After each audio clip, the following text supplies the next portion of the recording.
আসসালামু আলাইকুম, কেমন আছেন সবাই? আশা করছি সবাই খুব ভালো আছেন। তো আজকের ব্লগটা রাত থেকে স্টার্ট করলাম। সারাদিনে আজকে কোনো ভিডিও ক্লিপস নেওয়া হয়নি, খুব বেশি টায়ার্ড লাগছিল, শরীরটা ভালো ছিল না।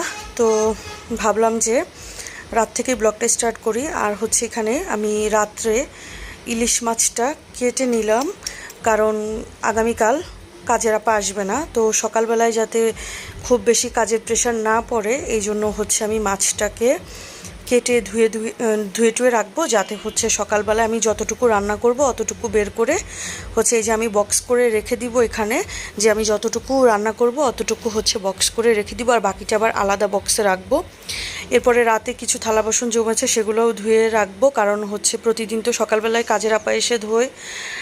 আজকে তো হচ্ছে আমাকেই ধুয়ে রাখতে হবে, না হলে সকালে খুব বেশি প্রেশার হয়ে যায় আমার এগুলো ক্লিন করতে, কারণ ঘুম থেকে উঠলেই তো আবার কাজ করতে খুবই বিরক্ত লাগে। তো যাই হোক, বাগানে আসলাম। বাগানে আমার ফুলগুলোর মধ্যে দেখলাম যে হচ্ছে রোগ হয়েছে, কোনো একটা ছত্রাকের মতো অ্যাটাক করেছে ওদেরকে, ব্যাকটেরিয়া। তো সেগুলো দেখে পানি দিয়ে এরপর সাবাতকে নিয়ে সাবাতের এক চাচির বাসায় যাচ্ছিলাম, যে আমার আসলে বোনের মতোই। সাবাহাতের চাচি বললে আমার বোনের মতো একদমই, আমাকে সাবাহাতকে খুব আদর করে। তো সেই ভাবির ওখানে যাচ্ছিলাম। তো ফাঁকে দিয়ে আবার আমরা অন্য আরেকটা জায়গায় গেলাম। এরপরে হচ্ছে ভাবিরা সবাই, বাসার সবাই রোজা রেখেছিল, তো ইফতারির অ্যারেঞ্জমেন্ট করেছিল। তো আমি যাব না ফার্স্টে ভেবেছিলাম, পরে সাবাত জ্ঞান জ্ঞান করছিল, এই জন্য আবারও সাবাতকে নিয়ে গেলাম। এরপরে হচ্ছে যাই হোক, তো ইফতারি দেখে আমি বললাম যে মাখাই একটু। তো ভাবি বলছিল যে হ্যাঁ হ্যাঁ মাখা, তো একটু মাখালাম। যদিও ভাবি খেতে পারেনি, অসুস্থ হয়ে গেছে। আর এই যে সাবাত বাচ্চাটা নুডলস খেয়েছে, এটা হচ্ছে তার রাদিন ভাইয়া রান্না করেছে, মানে হেল্প করেছে তার নানুমণিকে, মানে রাদিনের নানুমণিকে হেল্প করেছে।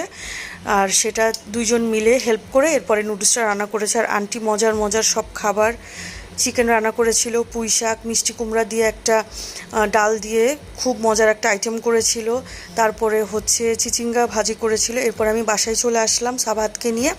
বাসায় এসে হচ্ছে সাবাতের ডাটার জন্য আবার রান্না করবো। যে ইলিশ মাছটা কেটে রেখে গিয়েছিলাম, সেটাকে হচ্ছে সরিষা দিয়ে রান্না করে নিয়েছি। সাবাহাতের ডাটা তো আসলে সব সবজিও খায় না, আবার তেমন মাছও খায় না, শুধু চিংড়ি মাছ আর ইলিশ মাছটা খায়। তো আমি সরিষা ইলিশটা করে নিয়েছি যাতে সে খেতে পারে, কিন্তু আনফর্চুনেটলি সে ঢাকার বাইরে গিয়েছিল, কিন্তু ব্যাক করতে পারেনি।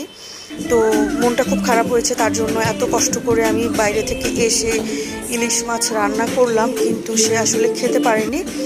তো যাই হোক, এরপরে সাবাহাতের জন্য খাবার নিয়ে আসলাম। এই যে দেখেন দুষ্টু বাচ্চাটা, খাবারের কোনো খাওয়ার নামগন্ধ নাই।